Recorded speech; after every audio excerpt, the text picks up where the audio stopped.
ਇਸ ਵੇਲੇ ਦੀ ਵੱਡੀ ਖਬਰ ਕੈਨੇਡਾ ਚੋਂ ਆ ਰਹੀ ਹੈ, ਜਿੱਥੇ ਪੀਲ ਪੁਲਿਸ ਨੇ 16 ਭਾਰਤੀਆਂ ਨੂੰ ਗ੍ਰਿਫਤਾਰ ਕੀਤਾ, ਜਿਨ੍ਹਾਂ ਦੇ ਉੱਤੇ ਦੋਸ਼ ਲੱਗੇ ਨੇ ਕਿ ਇਹਨਾਂ ਨੇ ਫਿਰੌਤੀਆਂ ਮੰਗੀਆਂ ਨੇ, ਲੁੱਟਮਾਰ ਕੀਤੀ ਹੈ, ਚੋਰੀਆਂ ਕੀਤੀਆਂ ਨੇ ਤੇ ਧੋਖਾਧੜੀ ਜਿਹੜੇ ਆ ਇਹ ਕਰਨ ਵਾਲੇ ਗਰੋਹਾਂ ਦੇ ਨਾਲ ਜੁੜੇ ਹੋਏ ਸੀਗੇ। ਪੀਲ ਪੁਲਿਸ ਦਾ ਇੱਕ ਪ੍ਰੋਜੈਕਟ ਸੀਗਾ, ਪ੍ਰੋਜੈਕਟ ਆਊਟਸੋਰਸ, ਜਿਹਦੇ ਅਧੀਨ ਲੰਬੀ ਜਾਂਚ ਪੜਤਾਲ ਤੋਂ ਬਾਅਦ ਫਿਰੌਤੀਆਂ, ਲੁੱਟਮਾਰ, ਚੋਰੀ, ਧੋਖਾਧੜੀ ਕਰਨ ਵਾਲੇ ਦੋ ਗਰੋਹਾਂ ਦੇ 18 ਲੋਕਾਂ ਨੂੰ ਗ੍ਰਿਫਤਾਰ ਕੀਤਾ ਗਿਆ। ਇਹਨਾਂ ਦੇ ਵਿੱਚ 16 ਭਾਰਤੀ ਮੂਲ ਦੇ ਦੱਸੇ ਗਏ ਨੇ।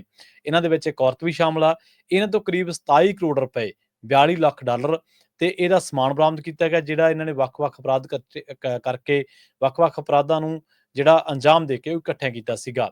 ਪੀਲ ਅਤੇ 6 ਹੋਰਨਾਂ ਇਲਾਕਿਆਂ ਦੇ ਵਿੱਚ ਦਰਜ 97 ਅਪਰਾਧਿਕ ਮਾਮਲਿਆਂ ਦੇ ਵਿੱਚ ਨਾਮਜ਼ਦ ਕਰਕੇ ਇਹਨਾਂ ਨੂੰ ਦੋਸ਼ ਪੱਤਰ ਜਿਹੜਾ ਉਹ ਤਿਆਰ ਕੀਤਾ ਗਿਆ।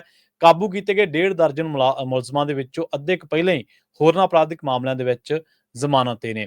ਜਾਂਚ ਪੂਰੀ ਹੋਣ ਤੱਕ ਉਹਨਾਂ ਤੋਂ ਹੋਰ ਪੁੱਛਗਿੱਛ ਕਰਕੇ ਅਦਾਲਤ ਦੇ ਵਿੱਚ ਪੇਸ਼ ਕੀਤਾ ਜਾਣਾ। ਇਹਨਾਂ ਦੇ ਵਿੱਚ ਜਿਹੜੇ ਨਾਮ ਨੇ, ਇੰਦਰਜੀਤ ਸਿੰਘ ਧਾਮੀ, ਉਮਰ 38 ਸਾਲ, ਪ੍ਰੀਤੋਸ਼ ਚੋਪੜਾ, ਗੁਰਵਿੰਦਰ ਸਿੰਘ, ਕੁਲਵਿੰਦਰ ਪੁਰੀ, ਪਰਮਿੰਦਰ ਪੁਰੀ, ਇੰਦਰਜੀਤ ਬੱਲ, ਵਰੁਣ ਔਲ, ਕੇਤਨ ਚੋਪੜਾ, ਪਵਨਦੀਪ ਸਿੰਘ, ਦੀਪਾਂਸ਼ੂ ਗਰਗ, ਰਾਹੁਲ ਵਰਮਾ, ਕਰਨ ਬੋਪਾਰਾਏ, ਮਨਕੀਰਤ ਬੋਪਾਰਾਏ, ਸਿਮਰ ਬੋਪਾਰਾਏ, ਜੋਬਨ ਸਿੰਘ ਅਤੇ ਅਭਿਨਵ ਭਾਰਦਵਾਜ ਵਜੋਂ ਜਿਹੜੀ ਇਹਨਾਂ ਦੀ ਪਛਾਣ ਹੋਈ ਆ।